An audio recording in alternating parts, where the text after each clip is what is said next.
Ya, Assalamualaikum warahmatullahi wabarakatuh. Ya, Alhamdulillah untuk pertemuan kali ini kita ketemu lagi ya di mata kuliah KDN. Untuk materi hari ini adalah tentang keseimbangan asam dan basa. Ya, ini masih bersangkut paut tentang materi KDN terkait dengan kebutuhan cairan dan elektrolit. Jadi masih ada kaitannya dengan kebutuhan cairan dan elektrolit. Nanti di sini kita juga bisa mempelajari kebutuhan keseimbangan asam basa yang seperti apa yang ada di dalam tubuh kita. Sebelum kita mulai, mari kita awali dengan berdoa. Semoga berjalan lancar. Berdoa dipersilakan.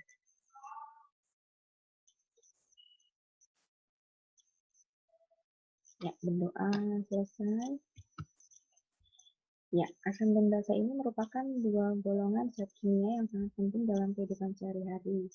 Jadi, berkaitan dengan asam basa ini, sifat asam dan basa, larutan dikelompokkan menjadi 3 golongan, yaitu bersifat asam, bersifat basa, dan bersifat netral. Nah, asam dan basa ini memiliki sifat yang berbeda, sehingga kita dapat menentukan sifat suatu larutan sudah dengan langsung ketahuan gitu ya. Nah, kemudian untuk asam dan basa ini memang memiliki sifat yang berbeda-beda. Nah, untuk sifat asam basa suatu larutan juga dapat ditentukan dengan mengukur pH. Nah, pH ini merupakan suatu parameter yang digunakan untuk menyatakan tingkat keasaman larutan. Jadi, untuk larutan asam ini pH-nya yaitu kurang dari 7, sedangkan larutan basa pH-nya adalah lebih dari 7. Nah, untuk larutan netral itu memiliki pH 7. Jadi, pH suatu larutan dapat ditentukan dengan indikator pH atau dengan pH netral. Nah, asam itu sendiri didefinisikan sebagai zat yang dapat memberikan ion H+, H positif ke zat lain disebut sebagai donor proton. Sedangkan basa ini merupakan ion H+ dari zat lain. Jadi kalau asam ini mendonorkan ion H+, kalau basa menerima akseptor ya. Jadi suatu asam baru dapat melepaskan proton bila ada basa yang dapat menerima protonnya. Nah, suatu contoh asam adalah asam hidroklorida atau HCl. HCl ya yang berionasi dalam air membentuk ion-ion hidrogen H+ dan ion klorida Cl-. Demikian juga untuk asam karbonat H2CO3 berionisasi dalam air membentuk ion H+ dan ion bikarbonat menjadi HCO3-. Nah, ini ion-ion ini merupakan protonnya yang dibentuk dari asam, membentuk sebuah asam. Nah, jadi kalau misalnya pengen tahu contoh asam yang paling banyak ditemukan di tubuh, ya ini HCl ya. Apa senyawa asam yang istilahnya familiar ini adalah HCl dan asam karbonat H2CO3. Nah, asam kuat ini asam yang berdioksirasi dengan cepat dan terutama melepaskan sejumlah besar ion H+ dalam larutan. Contohnya adalah HCl tadi. Jadi HCl asam hidroklorida ini merupakan asam yang kuat. Sedangkan asam yang lemah ini mempunyai lebih sedikit kecenderungan untuk mendisosiasikan ion-ionnya dan oleh karena itu kurang kuat dalam melepaskan H+. Contoh dari asam yang lemah ini adalah asam karbonat atau H2CO3. Nah, sedangkan untuk basa itu sendiri ialah ion atau molekul yang menerima ion hidrogen. Jadi kan basa tadi penerima ya, akseptor. Sebagai contoh ion bikarbonat HCl3-. Nah, ini merupakan suatu basa karena ion bikarbonat ini dapat bergabung atau menerima satu ion hidrogen untuk membentuk asam karbonat menjadi H2CO3. Nah, protein-protein dalam tubuh ini juga berfungsi sebagai basa karena beberapa asam amino yang membangun protein dengan muatan akhir negatif siap menerima ion-ion hidrogen. Sehingga protein hemoglobin dalam sel darah merah dan protein dalam sel tubuh yang lain pun ini merupakan bentuk basa-basa tubuh yang paling penting. Nah, contoh basa yang kuat ini adalah basa yang bereaksi secara cepat dan kuat dengan H+. Oleh karena itu, dengan cepat menghilangkannya dari larutan. Contoh yang khas adalah OH- yang bereaksi dengan H+ untuk membentuk air, yaitu H2O. Nah, ini senyawa-senyawa kimia ya. Nah, basa lemah yang khas itu adalah HCO3- karena HCO3- ini berikatan dengan H+ secara jauh lebih lemah daripada OH-. Kebanyakan asam dan basa dalam cairan ekstraselular yang berhubungan dengan pengaturan asam basa normal adalah asam dan basa lemah. Nah, adapun untuk keseimbangan asam basa ini merupakan suatu keadaan di mana konsentrasi ion hidrogen yang diproduksi setara dengan konsentrasi ion hidrogen yang dikeluarkan oleh sel. Pada proses kehidupan keseimbangan asam pada tingkat molekular, umumnya berhubungan dengan asam lemah dan basa lemah. Begitu pula pada tingkat konsentrasi ion H+ atau ion OH- yang sangat rendah. Keseimbangan asam basa ini adalah keseimbangan ion hidrogen. Walaupun produksi akan terus menghasilkan ion hidrogen dalam jumlah sangat banyak, ternyata konsentrasi ion hidrogen dipertahankan pada kadar rendah pH 7,4.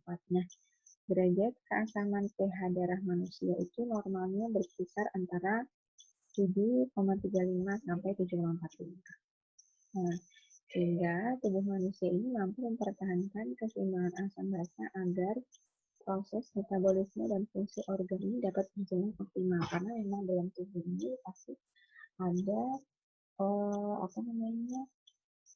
senyawa yang bersifat asam, ada juga yang bersifat basa, sehingga dengan adanya keseimbangan asam basa ini otomatis untuk metabolisme dalam tubuh tentunya akan dapat berjalan secara lancar. Nah, kita harus bisa melihat prinsip keseimbangan asam basa. Jadi, untuk prinsip keseimbangan asam basa, ini bisa kita lihat dari istilah asidosis. Istilah asidosis ini mengacu pada kondisi pH-nya itu kurang dari 7,35. Jadi kan tadi untuk tentang normalnya itu adalah nilai pH ya. Kadar pH itu 7,35 sampai 7,45.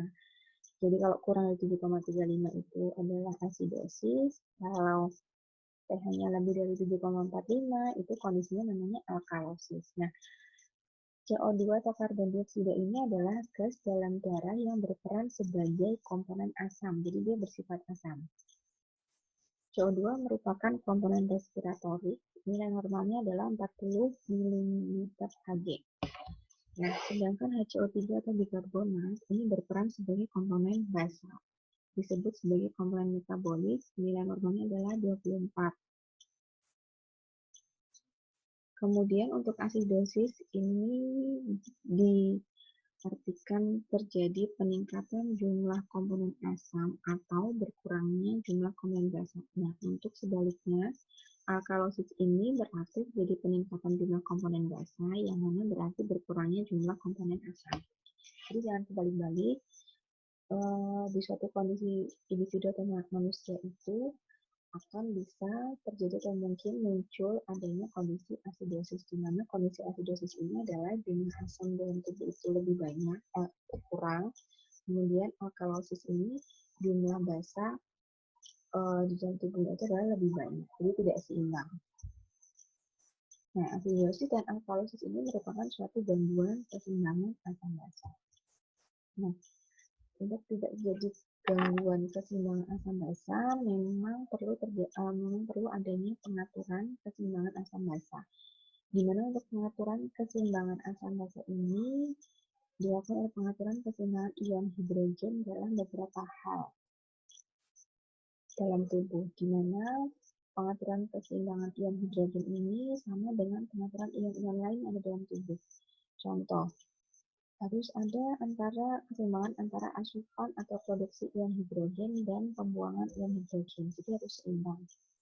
Seperti pada ion-ion lain, ginjal memainkan peranan kunci dalam pengaturan ion hidrogen. Nah, akan tetapi, pengaturan konsentrasi ion hidrogen cairan ekstraseluler yang tepat melibatkan jauh lebih banyak daripada eliminasi sederhana ion hidrogen oleh ginjal.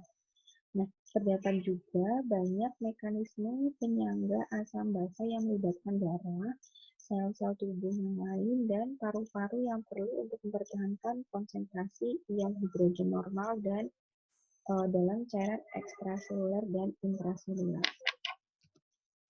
Dalam hal ini, berbagai mekanisme yang turut membantu mengatur konsentrasi ion hidrogen dengan penanganan khusus pada kontrol sekresi ion hidrogen, yaitu salah satu komponen kunci sistem kontrol asam basa dalam berbagai cairan tubuh. Nah, di sini perlu kita ketahui faktor yang bisa mempengaruhi asam basa. Faktor yang bisa mempengaruhi pengaturan dari keseimbangan asam basa ini adalah sistem buffer. Di mana sistem buffer ini sistem penyangga asam basa kimiawi dalam cairan tubuh yang dengan segera bergabung dengan asam atau basa untuk mencegah perubahan konsentrasi ion hidrogen yang berlebihan. Nah, sistem buffer ini menetralisir kelebihan ion hidrogen, bersifat temporer dan tidak melakukan eliminasi. Fungsi utamanya adalah mencegah perubahan pH yang disebabkan oleh pengaruh asam. Nah, ada 4 sistem buffer, yaitu buffer bikarbonat, buffer protein, buffer hemoglobin, dan buffer fosfat. Untuk buffer bikarbonat, ini merupakan sistem dapur di cairan ekstrasel, terutama untuk perubahan yang disebabkan oleh non-bikarbonat. Kemudian untuk buffer protein, ini merupakan sistem dapur di cairan ekstrasel dan intrasel.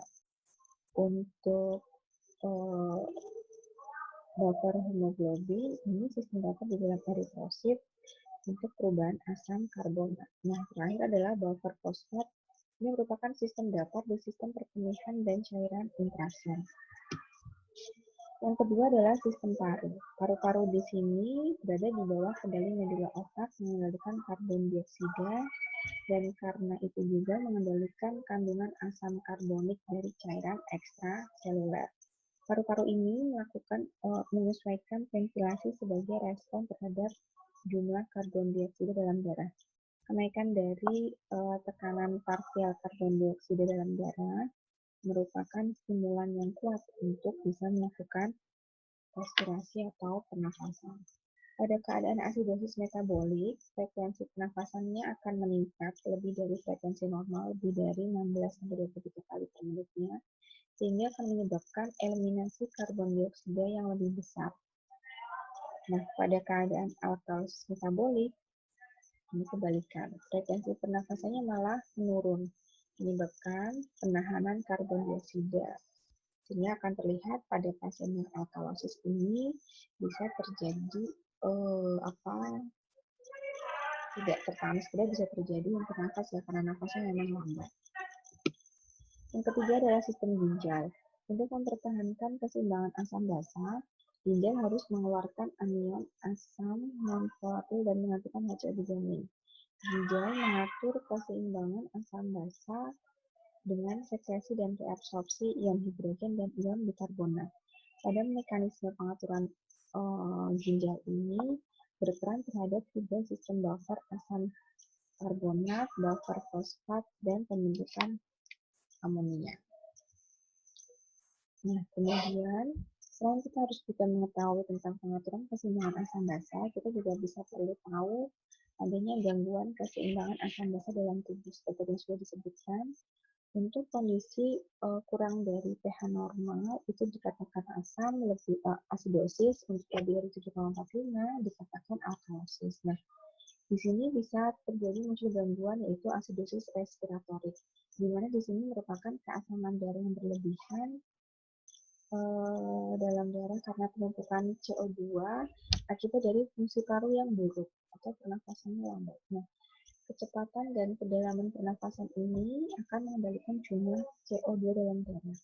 Dalam keadaan normal, jika terkumpul CO2, pH darah akan turun dan terjadi asam, sehingga tingginya CO2 akan merangsang otak yang mengatur pernafasan sehingga otaknya menjadi pernafasannya menjadi lebih cepat dan dalam.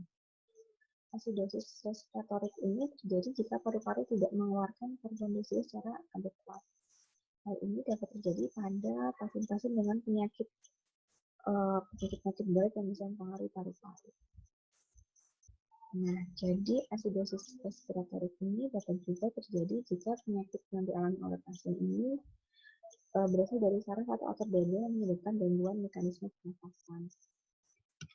Nah, untuk asidosis metabolik ini keasaman darah berlebihan karena rendahnya kadar bikarbonat dalam darah. Bila peningkatan keasaman melalui lebih dari sistem penyangga pH, maka benar dikatakan sebagai asam. Seiring dengan menurunnya pH darah, pernafasan menjadi lebih dalam dan lebih cepat. Ini merupakan usaha tubuh untuk menurunkan kelebihan asamnya, yaitu dengan cara menurunkan jumlah CO2. Pada akhirnya, ginjal juga akan berusaha untuk mengkompensasi keadaan tersebut dengan cara mengeluarkan lebih banyak asam dari air kemih. Tetapi kedua mekanisme tersebut jika dilampaui tubuh terus-menerus akan menghasilkan terlalu banyak asam, sehingga asidosis metabolik ini akan merupakan kondisi yang berat dan akan berakhir dalam keadaan koma. Selanjutnya adalah alkalosis respiratorik. Nah, alkalosis respiratorik ini merupakan suatu keadaan di mana darah menjadi basah karena pernafasan yang cepat dan dalam, sehingga menyebabkan kadar karbon dioksida dalam darah menjadi rendah. Pernafasan yang cepat dan dalam disebut hiperventilasi, yang menyebabkan terlalu banyaknya jumlah karbon dioksida yang dikeluarkan dari aliran darah. Nah, alkalosis respiratorik ini dapat mengakibatkan si penderita itu menjadi cemas, rasa gatal sekitar bibir dan wajah. Jika keadaannya memburuk, bisa terjadi kejang dan penurunan kesadaran. Nah, untuk alkalosis metabolik ini merupakan keadaan basah karena tingginya kadar bikarbonat. Nah, sebagai contoh adalah kehilangan sejumlah asam lambung selama periode muntah yang berkepanjangan. Nah, pada kasus yang jarang, alkalosis metabolik ini terjadi pada seseorang yang mengkonsumsi terlalu banyak basa dari bahan-bahan seperti soda bikarbonat. Selain itu, alkalosis metabolik dapat juga terjadi bila kehilangan natrium dan kalium dalam jumlah yang banyak yang bisa mempengaruhi kemampuan ginjal dalam mengendalikan keseimbangan asam dan basa pada darah. Ya, demikian tadi untuk materi bahasan tentang keseimbangan asam dan basa untuk hari ini. Jika ada yang masih belum jelas, nanti bisa ditanyakan atau teman-teman bisa sambil cari referensi lain ya untuk melengkapi hasanah keilmuan teman-teman tentang keseimbangan asam dan basa dalam tubuh.